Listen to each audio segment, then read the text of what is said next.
श्रील प्रभुपाद महाराज की जय।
जय श्री कृष्ण चैतन्य प्रभु नित्यानंद श्री अद्वैत गदाधर श्रीवासादि गौर भक्तवृंद।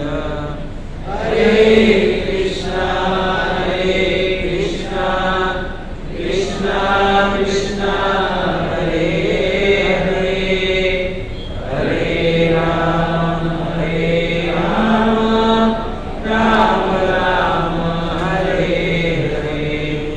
हरे कृष्णा कृष्णा कृष्णा हरे हरे हरे राम राम राम हरे हरे। हरे कृष्णा कृष्णा कृष्णा हरे हरे हरे राम राम राम हरे हरे।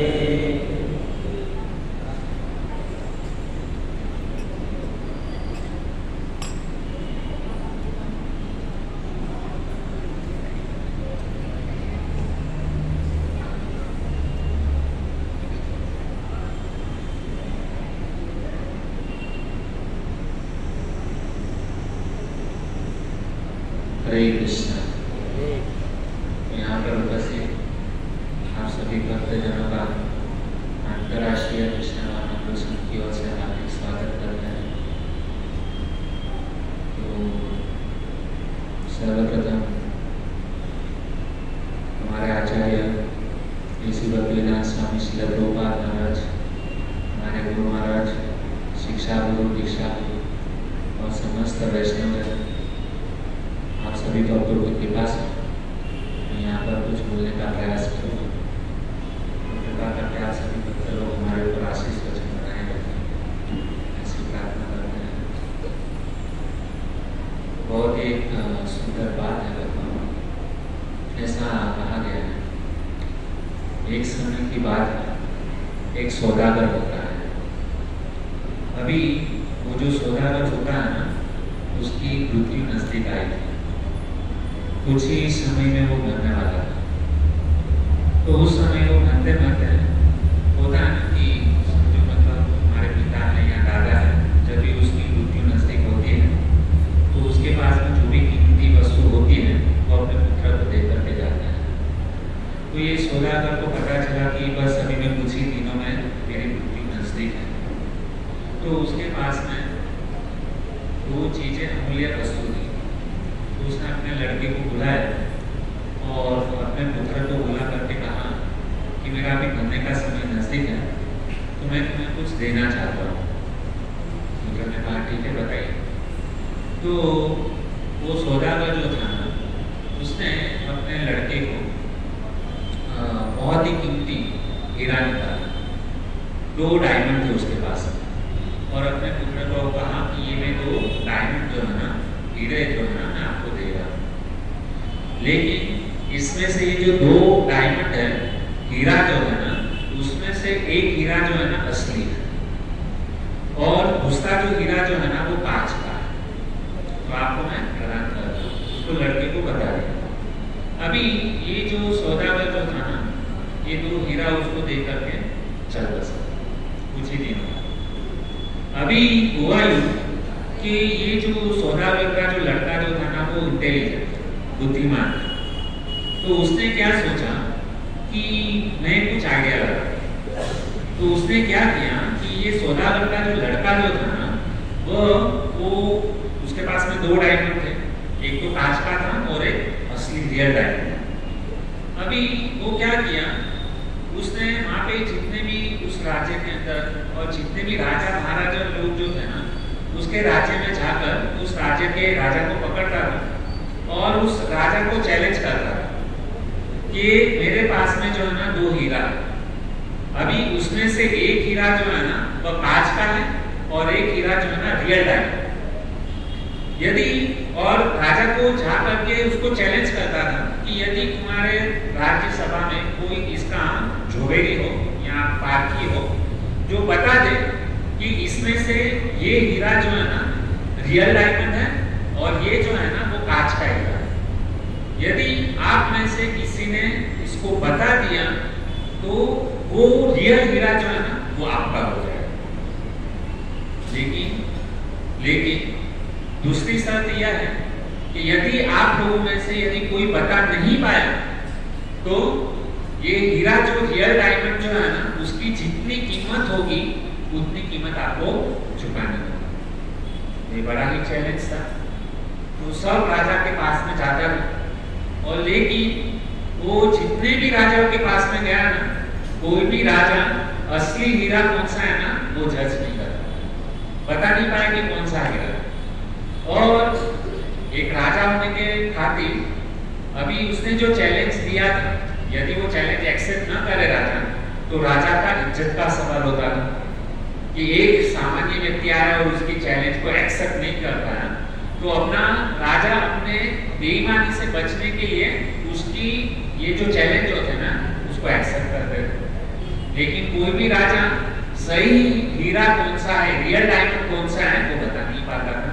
और क्या करता था शरत के अनुसार यदि आप गलत हुए तो राजा को वो जो रियल डायमंड की जितनी वैल्यू थी उतना पैसा जो है ना उसको देना पड़ता था। और यदि राजा जीत जाता था तो रियल डायमंड उसका होता था। और ऐसा करते करते वो जो लड़का जो था ना बहुत सारे शहरों में फरा, राज्य में फरा और घुमा और उसमें से बहुत सारा धन उसने एकत्रित कर लिया।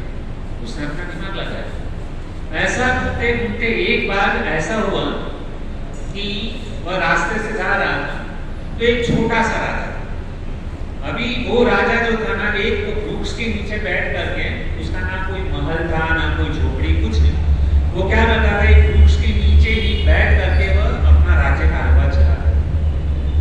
अभी ये जो बंदा जो था ना सौदागर उसका लड़का उसने यही राजा के पास में यह शर्त रखी यदि आपने सही बता दिया तो डायमंड आपका हो जाएगा, यदि आपने गलत बताया तो इस रियल डायमंड की जितनी कीमत है उतना पैसा धन आपको मुझे देना पड़ेगा।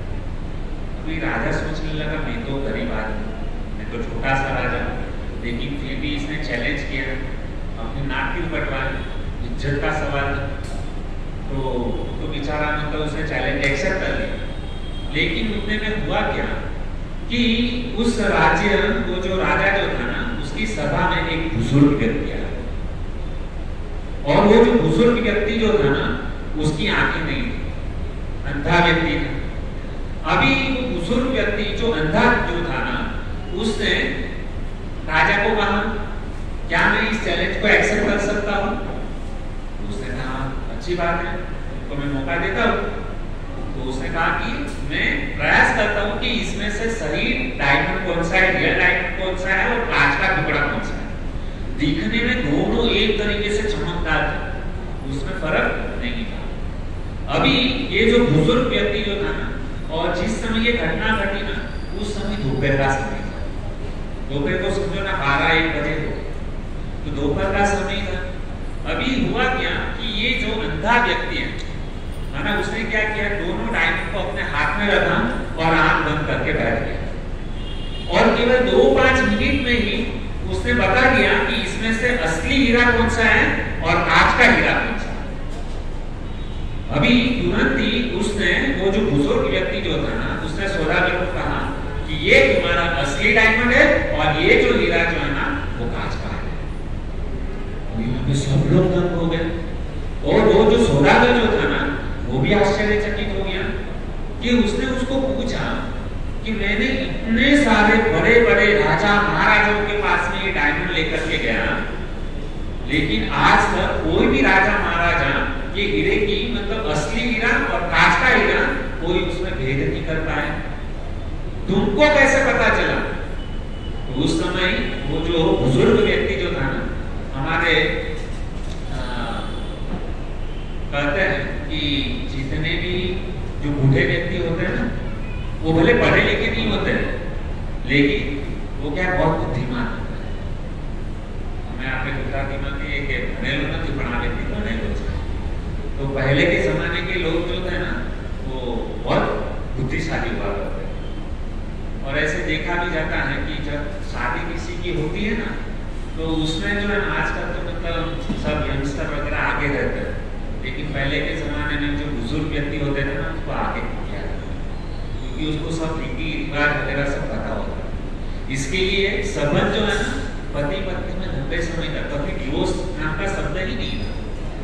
लेकिन क्या हुआ, ये यंग जनरेशन आने के बाद में कभी टाइम पे मुहूर्त के ऊपर जब कभी शादी में पहुंचते हैं और फेरा जब भी समय होता है ना, फेरा फेरने का समय, तो वो हमेशा मुहूर्त चुका ही देते हैं और बाद में कुछ ही समय के बाद में डिवोर्स हो जाता है।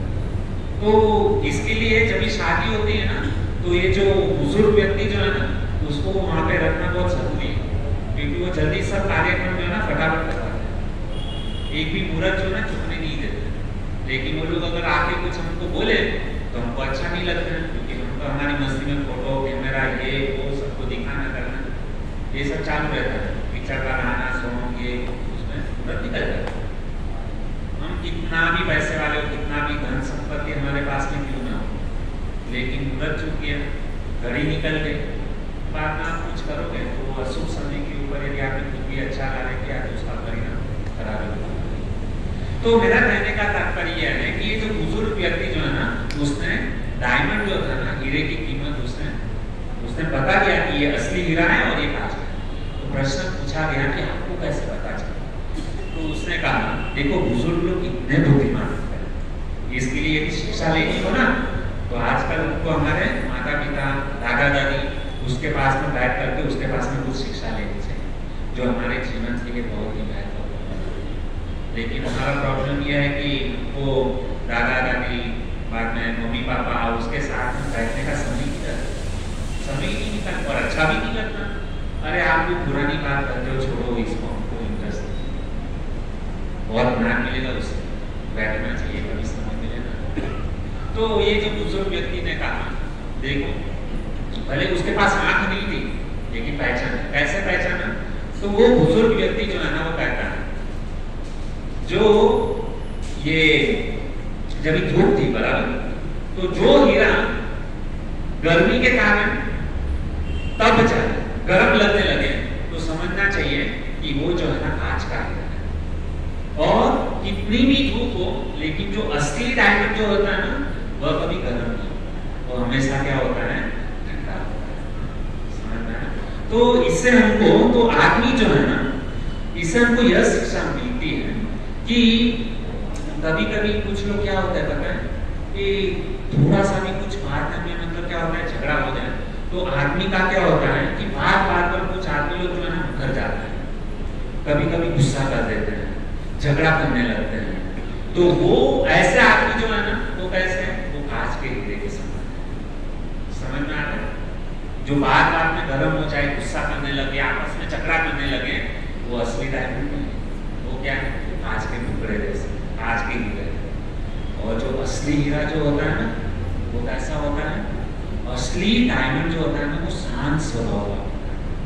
कभी भी अपने जीवन में कुछ मिलने लेना होता है ना तो शांति से मिलने लेता है, गड़बड़ नहीं करता है, गुस्सा नहीं करता है, झगड़ा नहीं करता है। और यदि हम लोगों को भी असली डायमंड बनना है ना तो हमको शांत स्वभाव चाहिए, नम्रता चाहिए, जीवन में सफलता चाहिए। तो कहाँ से आएगी, भगवत गीता को यदि कोई व्यक्ति पढ़ लिया ना, भगवत गीता को यदि कोई सुन लिया ना तो वो असली डायमंड उसके पास में आ जाएगा। और ये भगवत गीता को पढ़ने से ही हम हमारे दिमाग को शांत रख सकते हैं और सही समय पर सही निर्णय जो है ना वो ले सकते हैं। आप लोगों ने देखा होगा कि गुस्से में लिया हुआ निर्णय कभी भी हमको सफलता नहीं देगा। नोटिस करना, कभी भी हम गुस्से में कुछ भी कार्य करते हैं, कुछ भी निर्णय लेते हैं ना उसका परिणाम विपरीत होता है। इसलिए भक्तों भगवत गीता के आधार पर तो हमारा दिमाग जो है ना वो क्या करना चाहिए, शांत रखना चाहिए। तो फर्क क्या है असली डायमंड और, जैसे यहाँ पर देखते हैं कि जो असली हीरा जो होता है ना वो क्या है भक्त के पास में, वो भक्त क्या होता है हमेशा शांत रहता है, धोती कुर्ता पहनता है, बाद में भगवत गीता पढ़ता है, उसका उसका स्वभाव एकदम सरल रहता है, नम्रता होती है उसके जीवन के अंदर, तो उसका मन भी जो है ना शांत होता है, तो बहुत सारे गुण जो है ना उसके अंदर पाया जाता है। जैसे हम यहाँ पे स्क्रीन पर देख सकते हैं, एक हमारे विभूति है उसका, तो हमको ये सीखना चाहिए, ठीक है। तो ये भगवत गीता के माध्यम से हम क्या है, इस सारी बातों को हम क्या कर सकते हैं, हमारे जीवन में ला सकते हैं, ठीक है। तो आइए अब हमारा जो टॉपिक है उसके ऊपर हम आते हैं। हम यहाँ पर भगवत गीता को सुन रहे हैं। भगवत गीता जो साक्षात भगवान कृष्ण से निकला हुआ यह ग्रंथ है, और जिसमें समस्त प्रकार के उद्देश्य है, सिद्धांत को क्या है, भगवत गीता के बारे में हमको बताया जाता है, और यही सिद्धांतों का संकलन जो है ना हम यहाँ पर सुन रहे हैं। तो बहुत ही हमारा सौभाग्य है कि हमको भगवान ने ऐसा मौका दिया है कि भगवत गीता भक्तों के बीच में बैठ करके हम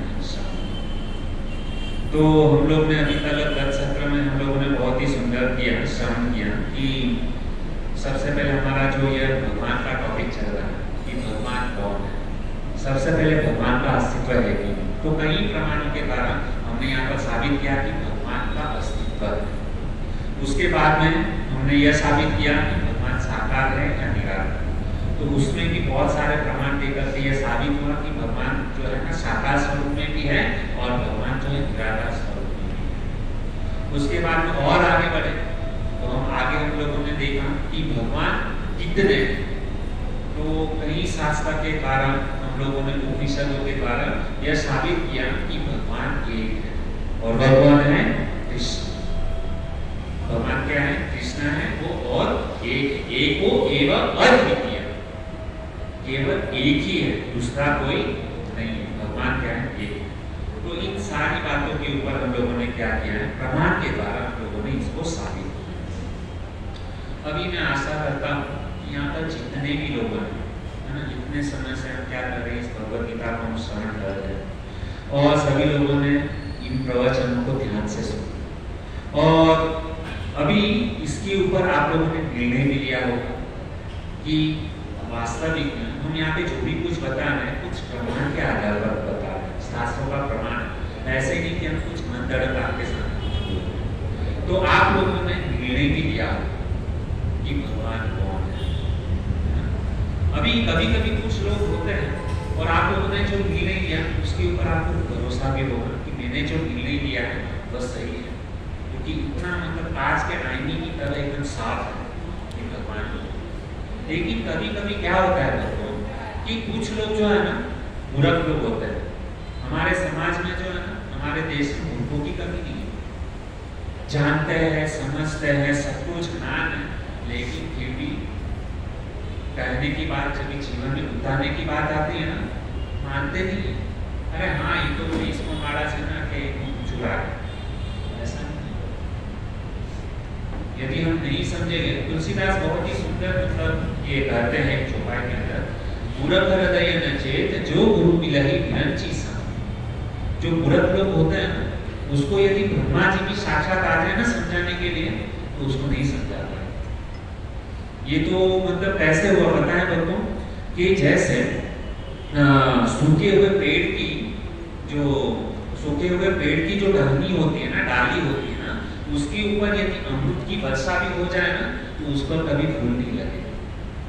समझ में आ रहा है? तो उसी तरह ये जो मूर्ख लोग जो होते हैं ना, उसको शिव जी, ब्रह्मा जी, साक्षात भगवान के आकर के उसको समझाए ना, तो भी वो ज्ञान को नहीं समझे। तो ये बहुत ही बड़ी विडंबना है। तो आप लोगों ने सुना होगा भगवत गीता के अंदर, आज हम एक ही प्रश्न के ऊपर जो ना ये पूरा प्रवचन, बहुत ही सुंदर बात है कि हम प्रायः देखते हैं कि भगवत गीता को पढ़ते हैं। यदि आप लोगों ने भगवत गीता को पढ़ा होगा तो उसके अंदर आपने ये दृश्य देखा है सबसे पहले।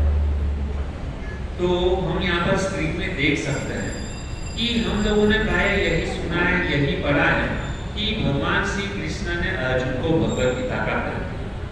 बराबर, सब लोग मानते हैं कि भगवान श्री कृष्ण ने क्या किया, अर्जुन को भगवत गीता का ज्ञान दिया।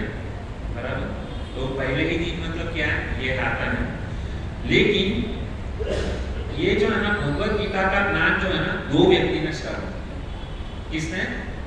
दो व्यक्ति। तो सबसे पहला भगवान श्री कृष्ण ने अर्जुन को ज्ञान दिया वह भगवत गीता। दूसरा यही भगवत गीता का ज्ञान जो है ना संजय ने धृतराष्ट्र को दिया। समझ में आ रहा है? अभी यहाँ पर प्रश्न यह होता है, काफी सारे लोगों का मानना ऐसा है कि भगवान श्री कृष्ण ने पहले ही दिन कुरुक्षेत्र की युद्ध भूमि में कृष्ण ने अर्जुन को जो ज्ञान दिया वही ज्ञान संजय ने धृतराष्ट्र को दिया। बराबर बोल रहा हूं कि कुछ गलत बोल रहा हूं? पहले ही दिन। लेकिन भक्त यदि थोड़ा गहराई में यदि जाए तो हमको समझ में आता है कि भगवान श्री कृष्ण ने अर्जुन को महाभारत का युद्ध जो है ना 18 दिन चला। कितने दिन? 18। लेकिन उसमें से प्रथम दिन भगवान श्री कृष्ण ने अर्जुन को जो ज्ञान दिया ना भगवत गीता वो प्रथम दिन दिया। लेकिन 9वें दिन जो ज्ञान दिया वो किसने दिया? संजय ने धृतराष्ट्र को भगवत गीता कौन से दिन सुनाई? 9वें दिन। अभी आप बोलोगे प्रभु जी ये भगवत गीता 9वें दिन सुनाई, हम ये कैसे मतलब माने आपकी बात को? हम लोगों ने तो अभी तक यही सुना है कि पहले दिन भगवान श्री कृष्ण ने जो ज्ञान दिया वही ज्ञान संजय ने उसी दिन जो है ना धृतराष्ट्र को दिया। नहीं, हम आपको कुछ प्रमाण करके साबित करके हम आपको दिखाएंगे कि 9वें दिन जो है ना भगवान श्री ये संजय ने जो है ना ज्ञान इसको धृतराष्ट्र को 9वें दिन दिया। यदि आप भगवत गीता खोलोगे तो उसमें सर्वप्रथम श्लोक है धृतराष्ट्र उवाच। आपके पास यदि भगवत गीता है तो उसमें से आप देख सकते हैं कि धृतराष्ट्र उवाच सबसे पहला श्लोक जो है ना धृतराष्ट्र उवाच यह कौन से दिन बोला गया है? 9वें दिन। अभी आप बोलोगे प्रभु जी हम नहीं मानते आपकी बात को, तो अभी आपको साबित करके दिखाता हूँ कि यह जो गीता का ज्ञान संजय ने धृतराष्ट्र को 9वें दिन कैसे दिया। तो महाभारत का युद्ध चला 18 दिन, बराबर? तो हुआ ही भक्तों कि जब 18 दिन जब युद्ध हुआ ना तो उसमें क्या हुआ कि 8 दिन तक एक भी जन मारा नहीं गया। 5 पांडवों में से एक भी जन की मृत्यु नहीं हुई थी। अभी हुआ क्या कि ये जो जब युद्ध चल रहा था ना ये युद्ध महाभारत का उसके पहले घटना घटी थी कि ये धृतराष्ट्र जो था ना आंखों से अंधा था, बराबर? और ये जब युद्ध चालू हुआ ना उसके कुछ दिन पहले वेद व्यास जी जो है ना ये धृतराष्ट्र महाराज के पास में जाते हैं और उनको समझाते हैं कि अभी भी तुम्हारे पास समय है, तुम चाहे तो इस युद्ध को अभी रुकवा सकते हो। लेकिन ये धृतराष्ट्र पुत्र मोह के कारण इतना आसक्त हो गया था, इतना आसक्त हो गया था कि वह जो है ना उसको किसी की बात जो है ना सुनाई नहीं देगी। अभी फिर भी अभी हम देखते हैं कि ये इसका वर्णन जो है ना 9वें दिन महाभारत के अंदर उसका बहुत ही सुंदर मतलब इसका वर्णन है। और व्यास जी चाहकर के धृतराष्ट्र को समझाते हैं लेकिन धृतराष्ट्र समझता नहीं। अभी क्या हुआ कि ये पुत्र मोह के अंदर इतना मतलब ये आक्रोश था धृतराष्ट्र कि उसको कोई भी कुछ भी बात नहीं। अभी तक कितने सारे लोगों ने आकर के उसको समझाया, धृतराष्ट्र को भी समझाया था और उसके पुत्र जो है ना दुर्योधन को भी समझाने की कोशिश की, लेकिन उन्होंने कोई भी बात मानी नहीं। लेकिन यहाँ पे वेद व्यास की बात जब नहीं मानता है तभी वेद व्यास जो है ना उसको पूरा ज्ञान था कि आगे क्या होने वाला। तो वेद व्यास ने क्या किया, धृतराष्ट्र को जो है ना संजय जो वेद व्यास का जो शिष्य जो था ना संजय को क्या किया उन्होंने धृतराष्ट्र के पास में रख दिया और धृतराष्ट्र को कहा कि जब भी तुमको इच्छा हो ना कि मैं संजय को दिव्य दृष्टि प्रदान करता हूँ और जब चाहे ना तुम युद्ध को आप देख सकते हो।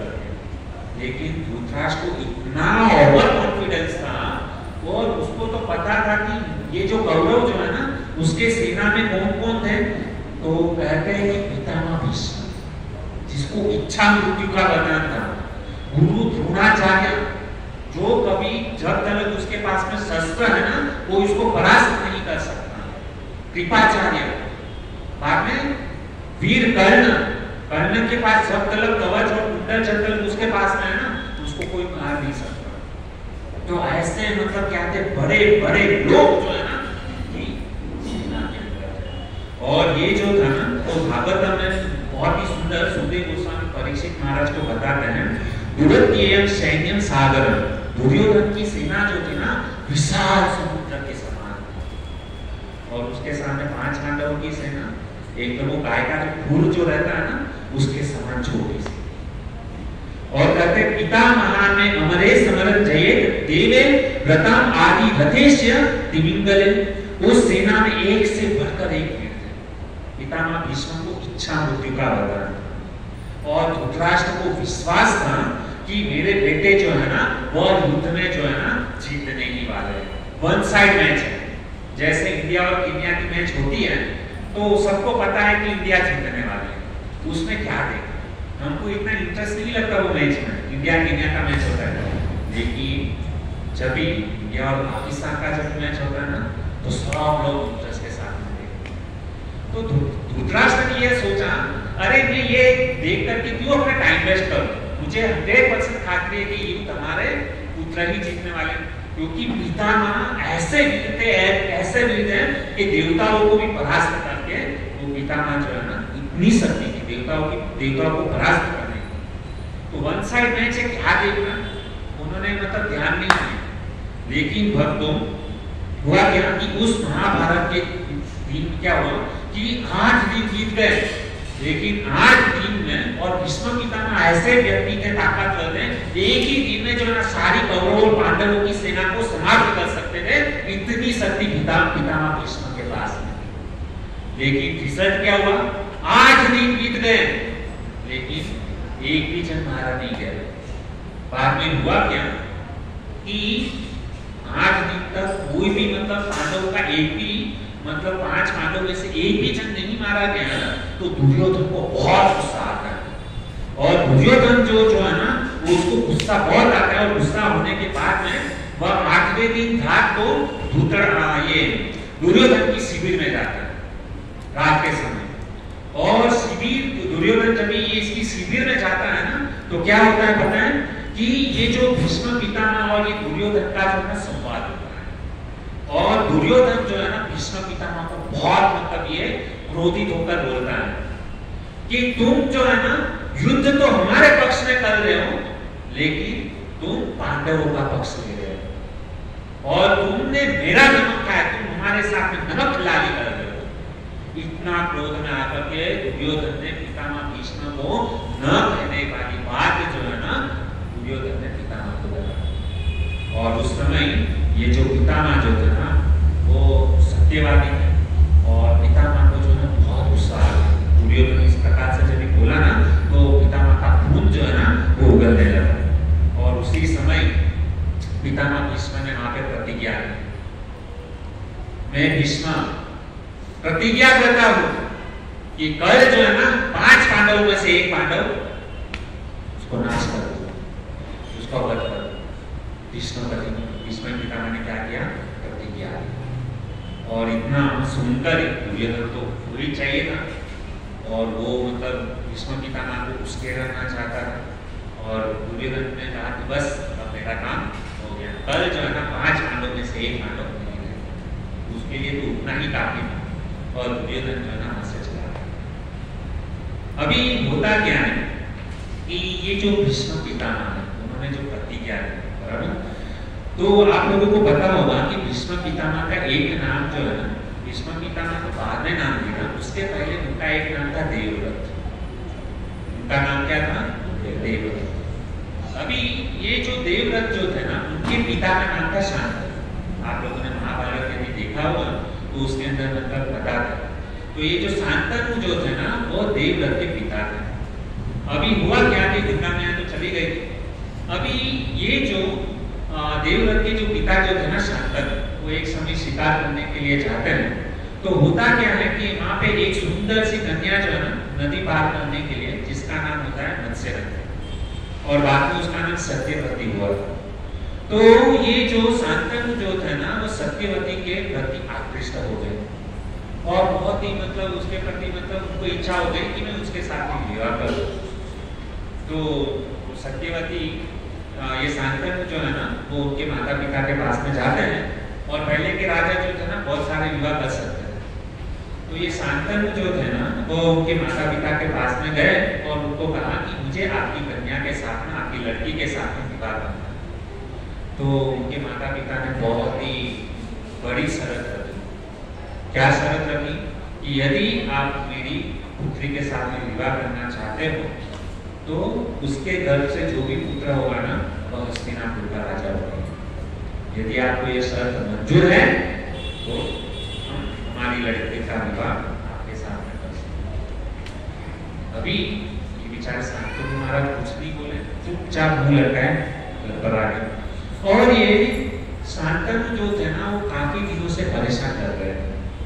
तो ये जो देवव्रत जो है ना वो समझ गए कि कुछ दिनों से मेरे पिता जो है ना कुछ मुसीबत में, कुछ तकलीफ में।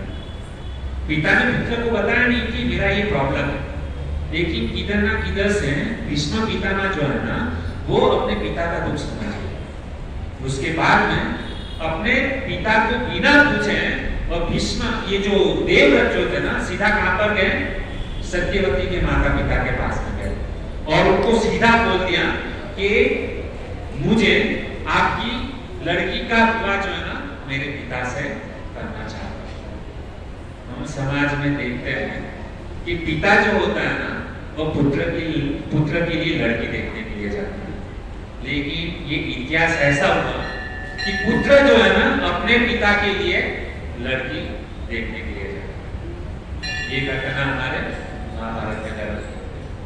तो उस समय सत्यवती के जो माता पिता जो थे ना उन्होंने शर्त रखी।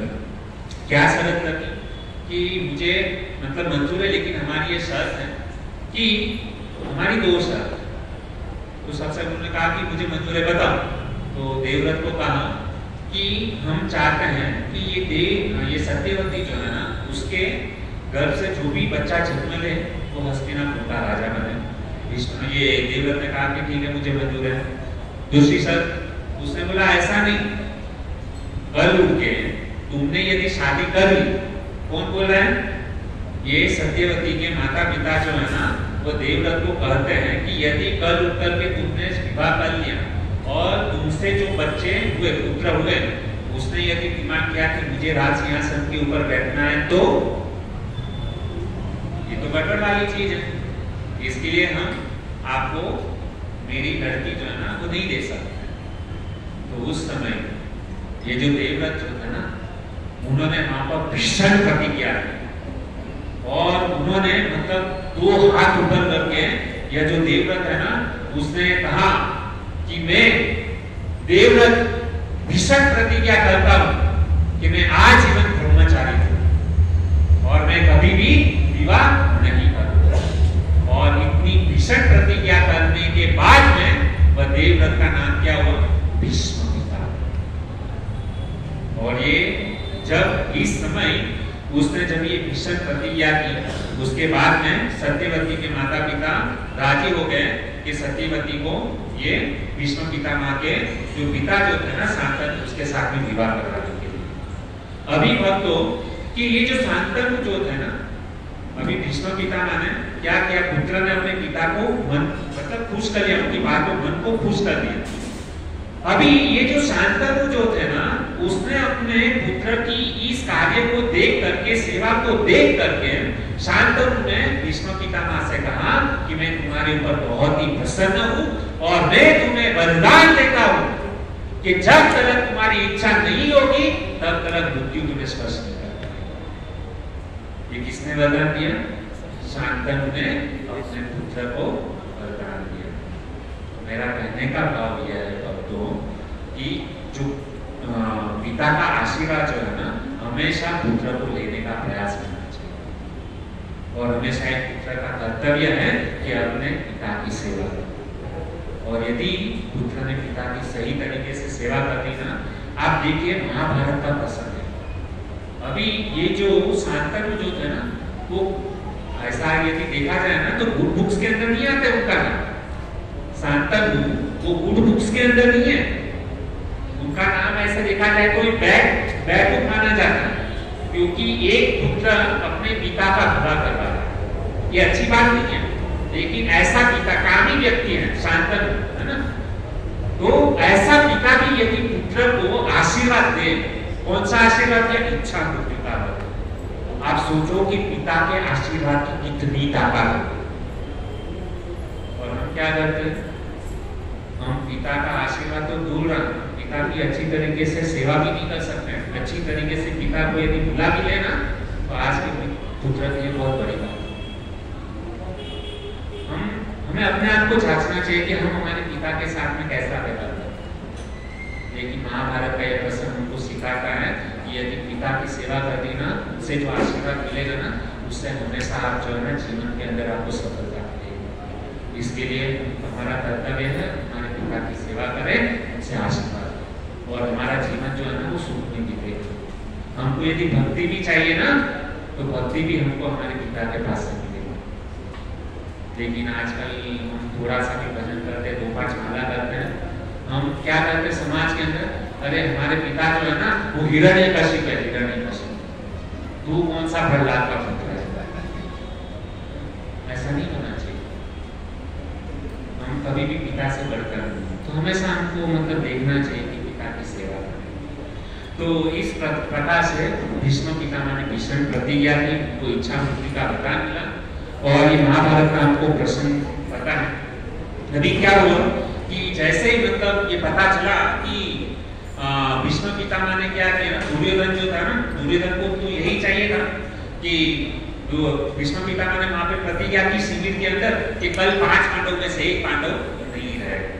अभी ये समाचार जो है ना जाते जाते जाते किसको पता चला, कृष्ण को पता चला कि भीष्म पितामह ने प्रतिज्ञा ली है कि कल 5 पांडव में से 1 का विकेट गिरने वाला है। तो उस समय कृष्ण ने क्या किया, रात को भीष्म पितामह ने 12 बजे प्रतिज्ञा की, और उस समय ये जो कृष्ण जो है ना तुरंत ही भागते हुए, भगवान क्या करते थे पता है दोस्तों, पांडव लोग जो है ना आराम से मतलब क्या है, युद्ध खत्म हो जाता था ना, तो रात को आराम से शिविर में जाकर सोते थे। और कृष्ण क्या करते थे पता है, उनकी रक्षा करने के लिए बाहर पहरेदार की तरफ खड़े रहते। भगवान कृष्ण क्या करते थे, अर्जुन का रथ हाकते थे ना, अर्जुन के साथी बने थे।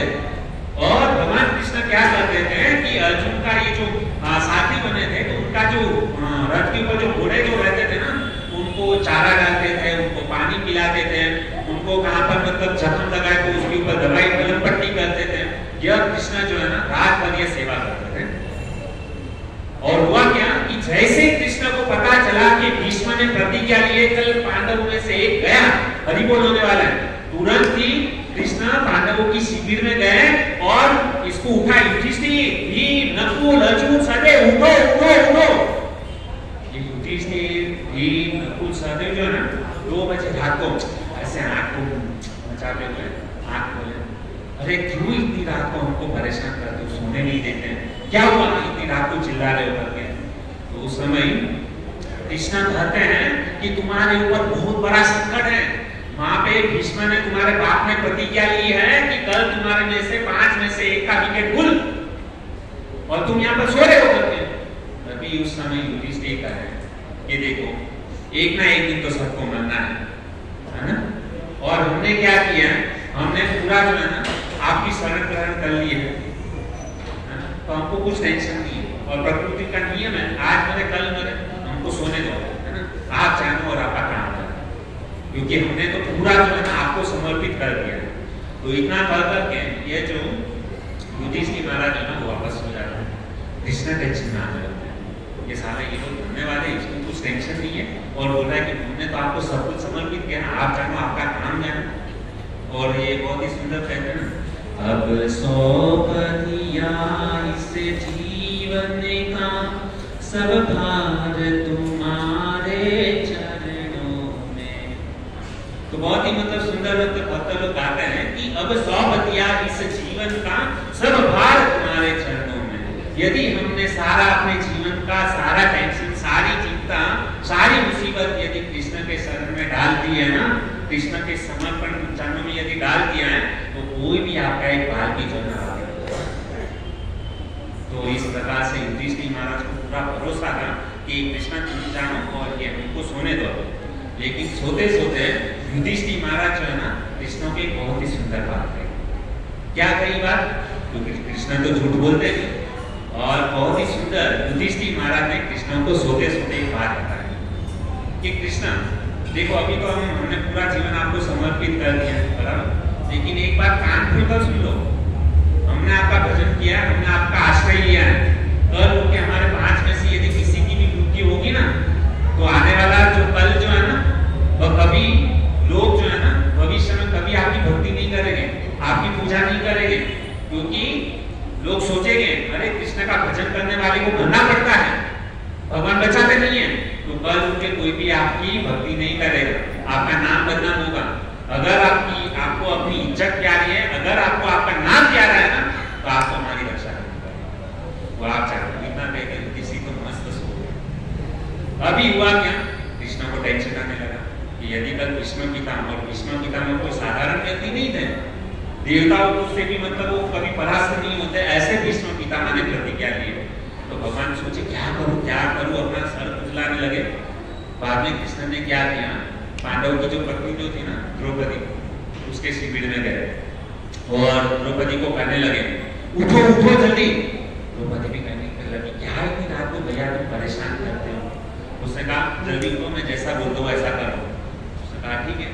तो ये जो द्रौपदी जो थी ना, वो तुरंत ही खड़ी हो गई और उसने कहा कि अपना जो है ना घूंघट तान और चलो मेरे साथ। तो कृष्ण कहे जल्दी जा गए। ठीक है चलो। द्रौपदी और कृष्ण जो है ना जंगल के रास्ते से जा रहे हैं और उस समय क्या हुआ कि जंगल के रास्ते जा रहे थे ना, तो भीष्म पितामह का जो शिविर जो है ना कुछ नजदीकी मतलब आने वाला था। तो जैसे भीष्म पितामह का शिविर जैसे नजदीक आया, तो कृष्ण ने सोचा कि भीष्म पितामह जो है ना वो पहचान जाएगा, क्योंकि ये चलती है ना, तो द्रौपदी जब भी चलती है तो उसके घुटनों की आवाज से पता चल जाएगा कि द्रौपदी की मतलब आ रही है। तो उस समय भगवान श्री कृष्ण ने द्रौपदी को क्या कहा कि तुमने ये जो चप्पल पहने है ना, वो चप्पल निकाल, क्योंकि उसमें से क्या हो रहा है, आवाज आ रही है, तो चप्पल और घुटनों निकाल करके मुझे दे। तो भगवान श्री कृष्ण ने क्या किया कि द्रौपदी के जो चप्पल जो है ना वो अपने यहाँ पे नाक में दबा दिया और बाद में उन्होंने कहा कि तुम जाना भीष्म पितामह के पास में और भीष्म पितामह के खाली चरण को स्पर्श करना। उसका ऐसा क्यों? भगवान ने कहा मुझे प्रश्न मत पूछो, मैं जितना कहता हूँ ना तुम्हारी भलाई के लिए, मैं जितना कहता हूँ उतना करो और अपना मुंह मत खोलो। जाके केवल तुमको क्या करना है कि भीष्म पितामह के चरण को स्पर्श करना है और उनका आशीर्वाद लेना है। उसने कहा ठीक है। अभी मजा आएगा। अभी क्या हुआ, ये जैसे ये द्रौपदी जो है ना वहाँ पे गई भीष्म पितामह और सुबह का मंगला आरती का समय 4 बजे थे और भीष्म पितामह एकदम ध्यान में बैठे हुए और दुर्योधन को तो रात को ही कह दिया तुम सुबह सुबह जो है ना तुम्हारी पत्नी को मेरे पास में भेज देना, मैं उनको आशीर्वाद दे अखंड सौभाग्यवती होगा। लेकिन भगवान कृष्ण तो एकदम चतुर है। भगवान श्री कृष्ण दुर्योधन की पत्नी उसके पास में जाए तो उसके पहले क्या है, पांडवों की पत्नी को द्रौपदी को भीष्म पितामह के सामने करा दे और कैसे करा के बैठा। और बाद में सुबह सुबह क्या हुआ, भीष्म पितामह सोचने लगे अरे मैंने दुर्योधन को तो मतलब सुबह 6 बजे का टाइम दिया था, ये जल्दी कैसे आ रहा है। उसका ठीक है जो भी है। तो भीष्म पितामह ने क्या किया, जैसे ही द्रौपदी ने मतलब भीष्म पितामह का चरण स्पर्श किया, आशीर्वाद दिया, तुरंत ही भीष्म पितामह के मुख से निकल गया अखंड सौभाग्यवती। भगवान कृष्ण बोले अपना काम अभी हुआ। अभी क्या होता है कि ये जैसे आशीर्वाद ले करके शिविर के बाहर आ गए, मतलब अभी जैसा ऐसे खड़ी हुई आशीर्वाद लेकर के, तो अपना ये जो था ना घूंघट ऊपर भीष्म पितामह तुम यहाँ पर कैसे आ गए। और भीष्म पितामह को लगा कि दुर्योधन की पत्नी हो, तो भीष्म पितामह सोचने लगे कि ये तुम्हारा तो काम नहीं और मैंने प्रतिज्ञा ली है, मैंने किसी को बताया नहीं, तुमको यहाँ पर किसने भेजा। बाद में पता चला कि कृष्ण जो है ना वहाँ पे दरवाजे के पीछे छुपे हुए और द्रौपदी के ये जो चप्पल जो है ना उसको काट में लेके दरवाजे और तुरंत ही भीष्म पितामह जो है ना कृष्ण को पकड़े और भगवान श्री कृष्ण जो है ना भीष्म पितामह के पास में जो है ना मुस्कुरा रहे, हंस रहे और भीष्म पितामह जो है ना उसके सामने हंसते हुए करते हैं कि अभी बताओ। कृष्ण पूछते हैं कि तुम अपनी प्रतिज्ञा का पालन करोगे या तुम्हारे वरदान का पालन करोगे। तो उस समय भीष्म पितामह को बहुत गुस्सा आता है, तुमने मेरी प्रतिज्ञा और मेरे वरदान को मतलब तुम तय कर सकते हो लेकिन मैं और एक प्रतिज्ञा करता हूँ, यदि मैं मेरी प्रतिज्ञा और वचन का पालन नहीं कर पाया तो कल जो है ना मैं तुम्हें शस्त्र उठाने के लिए जो है ना मजबूर कर दूँ। क्योंकि कृष्ण ने कसम खाई कि मैं जो है ना जब भी महाभारत का जब युद्ध होगा ना, मैं अस्त्र शस्त्र जो है ना मैं नहीं उठाऊंगा।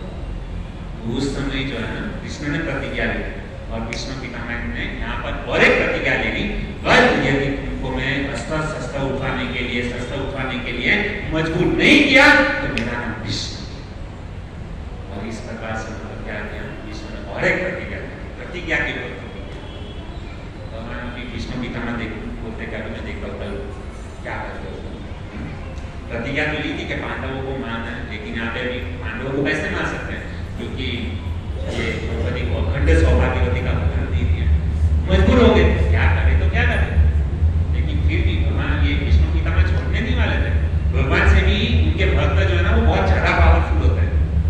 तो दूसरे दिन क्या हुआ, भीष्म पितामह एकदम क्रोधित, एकदम ऐसा कहा जाता है भक्तों कि महाभारत का युद्ध जो है ना 18 दिन चला।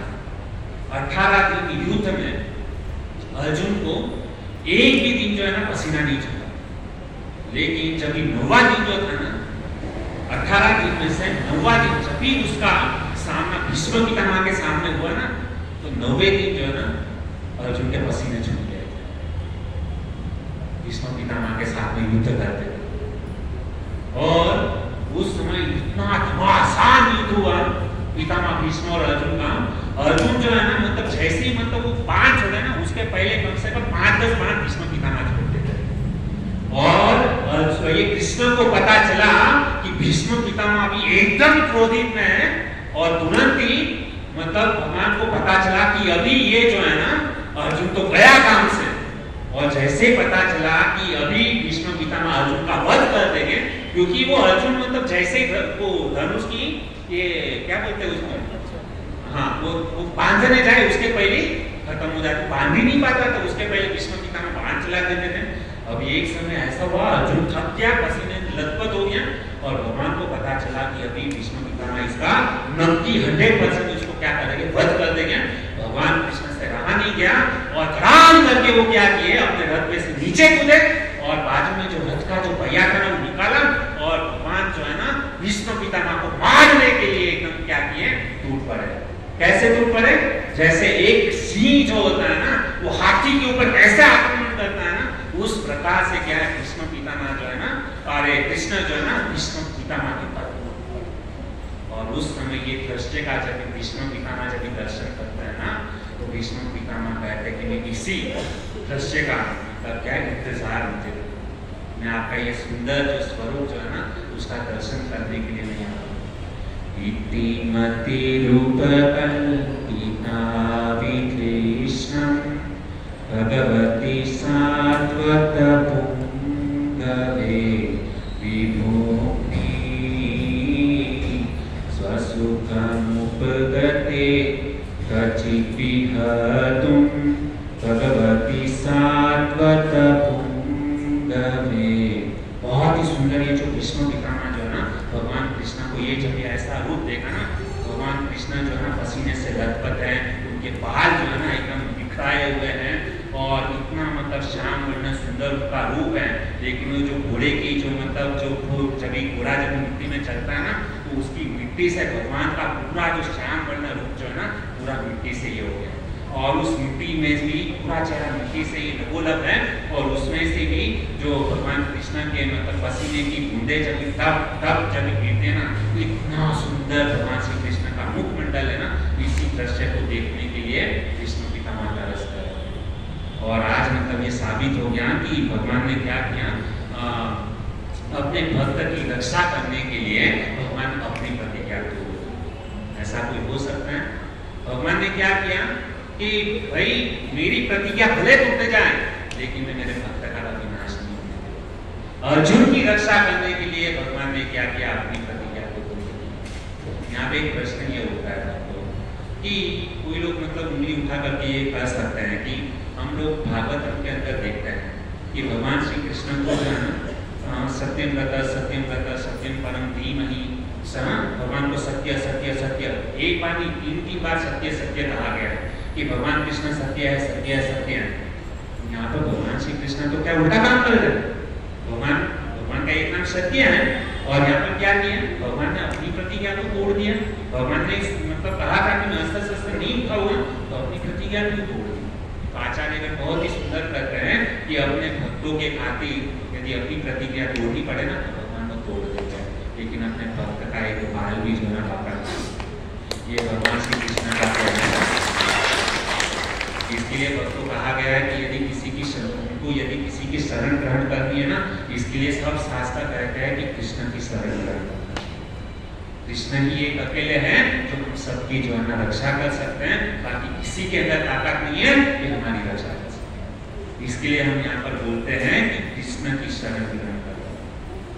कहते बहुत ही सुंदर, प्रबल प्रेम के पाले पढ़कर प्रभु ने अपना नियम बदलते देखा, अपना मान तले तल जाए भक्त का मान न टलते देखा।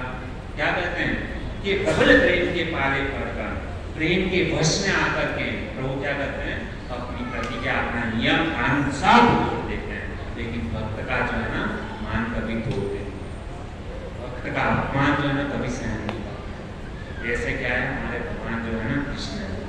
अभी देखते हैं भागवत में बहुत ही सुंदर बहुत एक प्रसंग है। हम देखते हैं कि भगवान जो है ना अपने भक्त के लिए क्या कहते हैं।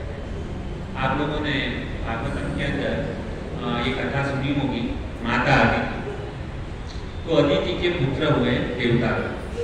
तो देवताओं को वापस असुर लोगों ने क्या किया था, स्वर्ग जो है ना देवता लोगों के पास में छीन लिया। तो उस समय माता अदिति ने वयोव्रत किया और वयोव्रत करके भगवान को प्रसन्न किया। और उस समय भगवान ने क्या किया, छोटा सा वामन स्वरूप धारण किया। और भगवान ने क्या किया, अपने भक्त अदिति जो है ना भगवान की मतलब उन्होंने तपस्या की थी, तो इंद्र को राज दिलवाने के लिए, स्वर्ग का राज्य वापस दिलवाने के लिए भगवान ने जो है ना बलि महाराज के पास में जाकर भीख मांगा। है कोई ऐसा भगवान कि जो अपने भक्त के लिए भीख मांगे? हम कर सकते हैं किसी के पास में भीख मांग सकते हैं? हम तो भगवान नहीं है। कौन भगवान? जो सृष्टि का सर्जन करता है, पालन करता है, जिससे विनाश होता है, जिसके रोम कूप से करोड़ों करोड़ों ब्रह्मांड निकलते हैं, वह अखिल ब्रह्मांड के नायक कृष्ण अपने भक्त के लिए, अपने भक्त को इंद्र को स्वर्ग वापस दिलवाने के लिए, वो भी किसके पास में, असुर के पास में जाकर के भीख मांगते। है किसी के अंदर ताकत ऐसी कि किसी के सामने हाथ फैला करके भीख मांगे? ये भगवान जो है ना ऐसे कार्य करते हैं, अपनी प्रतिज्ञा तोड़ देते हैं, किसी के पास भीख मांगने चले जाते हैं, किसी के दास बन जाते हैं, सुदामा के है ना चरण धोने लगते हैं। कौन सुदामा है ना, जो द्वारकाधीश 16,108 पत्रानियां जिसकी सेवा करती है ना, इतनी सारी लाखों करोड़ों दासियां हैं, वो भगवान श्री कृष्ण क्या कर रहे हैं, सुदामा जब भी आया ना तो उनके चरण को धोने के लिए चले गए। इसे कहते हैं। और हम इनको छोड़ करके बाकी सब जगह के अंदर क्या है, डेरा करते हैं। समझना चाहिए ये शास्त्र, ये भागवत, ये गीता हमको समझाते हैं कि हमको किसकी शरण ग्रहण करनी चाहिए। यही गीता का सार है। तो मेरा कहने का तात्पर्य ये है कि उस दिन क्या हुआ कि भगवान श्री कृष्ण ने जैसे मतलब क्या किया, वो रथ का चक्का मतलब ये ले लिया ना, तो तुरंत ही अर्जुन जो है ना भगवान कृष्ण के पांव को पकड़कर खींचने लगे कि मत मत, मैं युद्ध करूंगा, मैं युद्ध करूंगा, मैं युद्ध करूंगा करके। और ऐसे भी करके अर्जुन जो है ना कृष्ण को ठंडा करते हैं। और बाद में क्या होता है कि ये जो अर्जुन जो है ना बाणों की वर्षा जो है ना भीष्म पितामह के ऊपर कर देता है। और उस समय 90 दिन क्या होता है कि भीष्म पितामह जो है ना क्या होते हैं, धराशायी होते हैं। और जब भी भीष्म पितामह इस प्रकार से जब धराशायी हुए ना, अभी वापस में ओरिजिनल प्रसंग के ऊपर आता। ये भगवत गीता पहले दिन संजय ने नहीं कही थी। भगवत गीता संजय ने कभी सुनाई? 90 दिन सुनाई। क्यों? क्योंकि धृतराष्ट्र को ओवर कॉन्फिडेंस था कि युद्ध तो हम जीत गए हैं, क्योंकि पितामह भीष्म इच्छा मृत्यु का वरदान रखने वाले हैं। जब तक है तब तक हमारे पुत्र का कोई बाल बाका नहीं कर सकता है। और जैसे ही पता चला कि भीष्म पितामह है ना इच्छा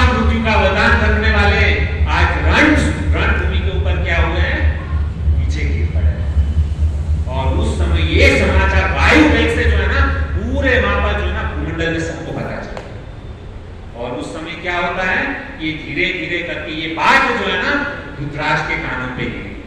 धृतराष्ट्र को पता चला कि भीष्म पितामह धराशायी हुए हैं और उस समय धृतराष्ट्र ने कहा कि ये सारा खेल खत्म हो गया, अब हमारे पुत्र लोग जो है ना ये युद्ध को हार जाए।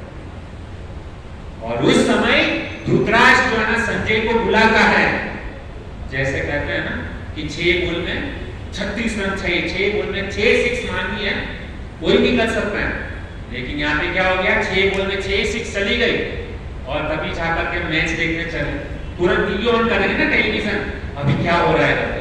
तो उसी समय क्या हुआ कि धृतराष्ट्र ने संजय को बुलाया, क्योंकि वेदव्यास जी ने पहले ही उनको दिव्य दृष्टि दे के रखी थी कि जब भी जरूरत गिरे ना तो ये धृतराष्ट्र को लाइव टेलीकास्ट दिखा। तो ये लाइव टेलीकास्ट ये जो संजय जो है ना 90 दिन जो है ना उसको दिखाता है, और 90 दिन की घटना नहीं बताता है। अभी धृतराष्ट्र तभी उस समय पहला श्लोक बोलता है, धृतराष्ट्र उवाच, क्या बोलता है, धर्म क्षेत्रे कुरुक्षेत्रे समवेतायुत्सव मामकाम पांडवाश्चैव इम अकुर्वत संजय। है ना, उस समय ये जो भगवत गीता का पहला श्लोक है ना, धृतराष्ट्र उवाच, क्यों ये भगवत गीता तो भगवान श्री कृष्ण ने अर्जुन को कही थी, तो सबसे पहले कृष्ण उवाच आना चाहिए, अर्जुन उवाच आना चाहिए पहला श्लोक। लेकिन इसमें क्या हो रहा है, भगवत गीता के अंदर प्रथम श्लोक क्या आया, धृतराष्ट्र उवाच। और ये भगवत गीता कौन से दिन कही गई, संजय ने धृतराष्ट्र को 90 दिन कही, और भगवान श्री कृष्ण ने अर्जुन को कभी की, पहले दिन। कृष्ण ने अर्जुन को भगवत गीता का ज्ञान पहले दिन दिया, लेकिन वही गीता का ज्ञान संजय ने धृतराष्ट्र को कौन से दिन सुनाया, 90 दिन सुनाया। समझ में आ गया सबको, क्यों 90 दिन, क्योंकि उस दिन कृष्ण पितामह धराशायी हुए, तभी धृतराष्ट्र को अक्ल आ गई, ये बाजी मार के लेकर के चले गए। और उस समय अभी आप देखते हैं कि ये श्लोक जो है ना, जिसको यदि संस्कृत का थोड़ा सा ज्ञान होगा, जिसको व्याकरण का यदि थोड़ा सा ज्ञान होगा, तो इसके अंदर क्या होता है, धृतराष्ट्र उवाच, उसके बाद में धृतराष्ट्र क्या बोलते हैं, धर्म क्षेत्रे कुरुक्षेत्रे समवेतायुत्सव।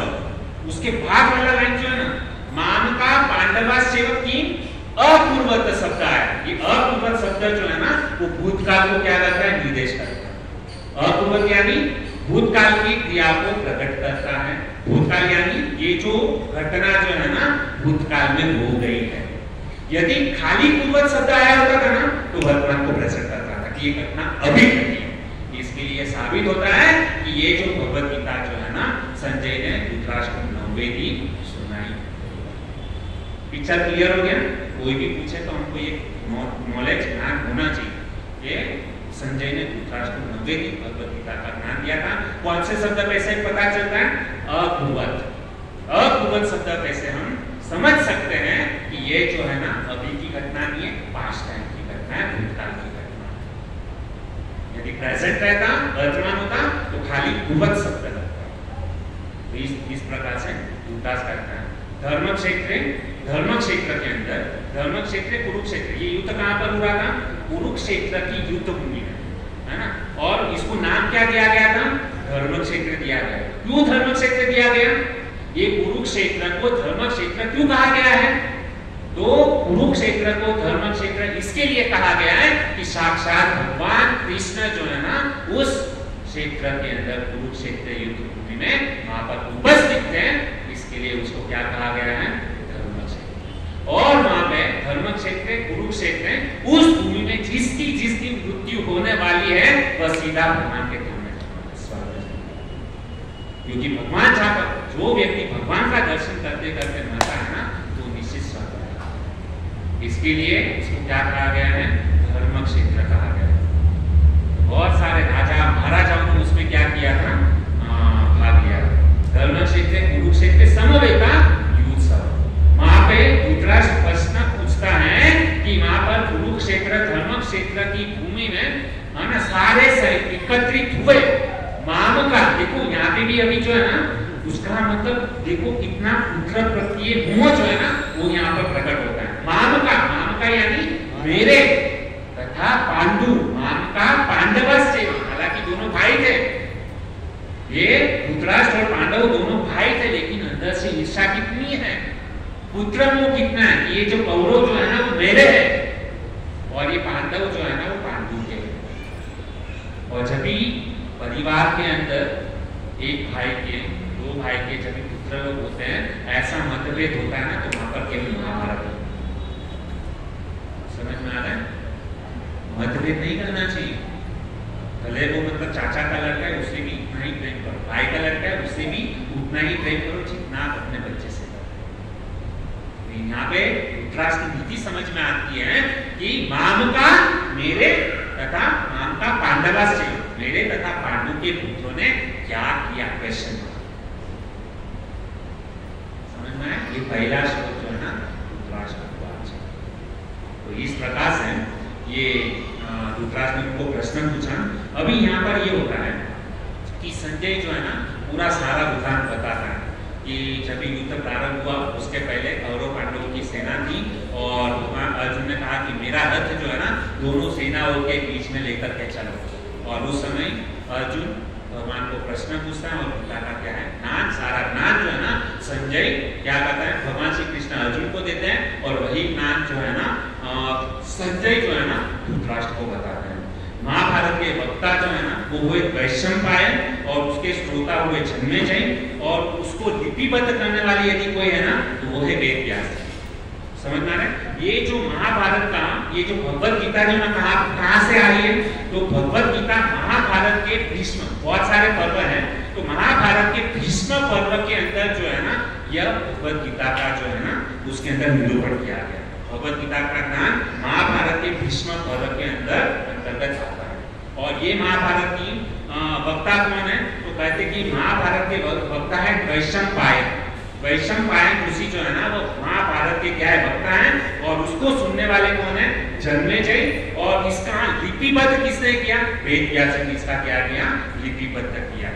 तो इस प्रकार से यह जो भगवत गीता जो है ना दो जन ने सुनी।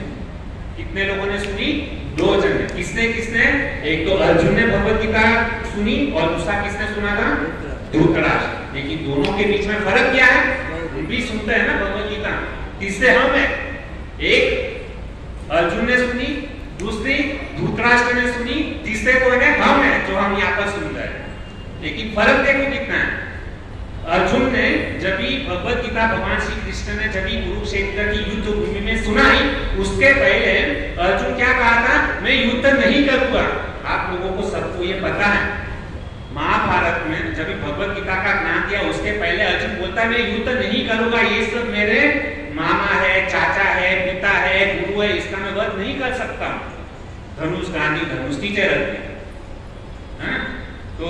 और जब भी भगवान श्री कृष्ण ने 45 मिनट में जब भी भगवत गीता सुनाई 700 श्लोक, उसके बाद में वही अर्जुन जो युद्ध करने के लिए मना कर रहा था, वही अर्जुन क्या बोलता है, करिष्यसे वचनम तव, हे कृष्ण बोलो किसका वध करना है। गांधी हाथ में उठा लिया, अभी का अभी सबको खत्म कर देता है ना। ये कौन है, अर्जुन।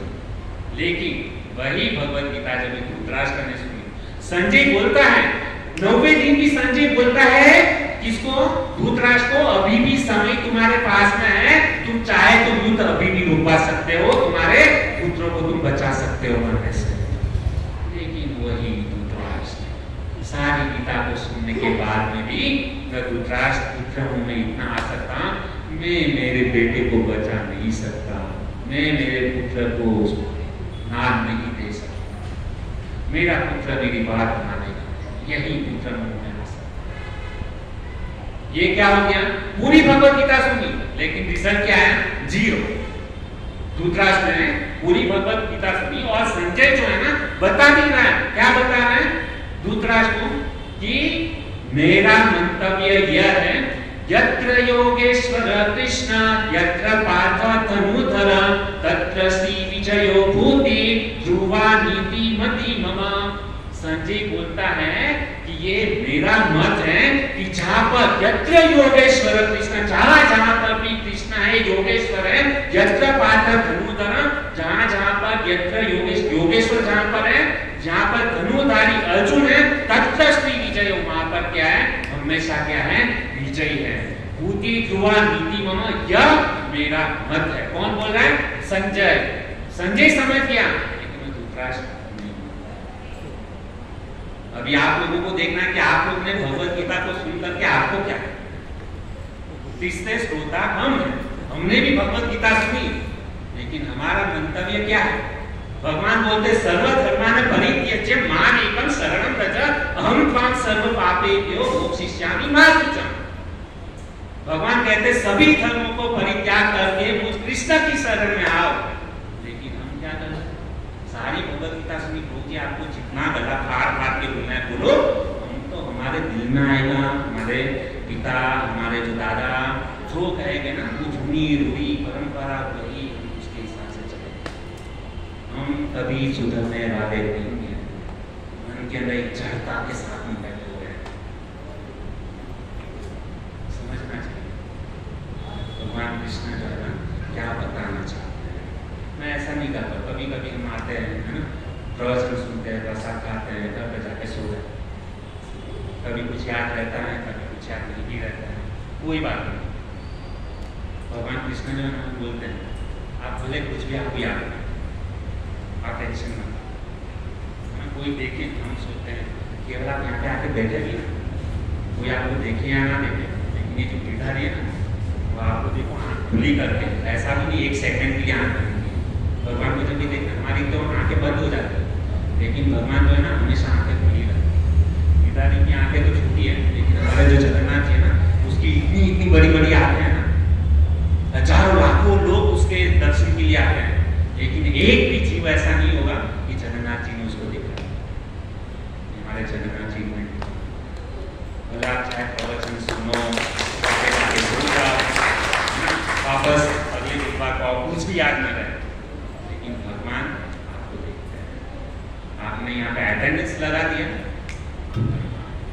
आपका बेड़ा बेड़ा अटेंडेंस। इसके लिए भक्तों कहते हैं चाहे कुछ समझ में आया ना, यहाँ पे अच्छे लोगों के साथ में बैठना, वैष्णव के बीच में बैठना ना बहुत बड़ी बात है। जैसे हम विवाह में जाते हैं, है ना, तो सब लोग फोटो खिंचवाते हैं, हम सोचते हैं हमारा फोटो हमारा। आपको कुछ नहीं करना, आपको फोटो खिंचाना केवल दूल्हा के बाजू में जाके खड़े हो गए, आपको पैसा चुकाने की जरूरत नहीं, फ्री में फोटो हो जाए। तो उसी प्रकार से यदि आप यहाँ पे बैठ गए ना, कितना भी पाप नहीं हो, कितने भी पापी हम क्यों ना हो, लेकिन भक्तों के बीच में बैठे हैं ना, तो जैसे दूल्हा के साथ में खड़े रहने से हमारा फोटो आ जाता है, उसी प्रकार से गिरधारी जगन्नाथ जी के फोटो में हम आ जाते हैं। ये भक्त इसके बाजू में बैठा था, तो इसको हम गलत नहीं ले सकते। ठीक है, हरे कृष्ण। और आपने हमारी वाणी को सुना, और थोड़ा मैंने आज 10-15 मिनट ज़्यादा ले गया, तो उनको कृपा करके आपका कीमती अमूल्य समय जो है ना आपके जीवन में से मैंने थोड़ा 15 मिनट ज़्यादा लिया, तो सेवक समझ करके, दास समझ करके उनको क्षमा करें। हरे कृष्ण।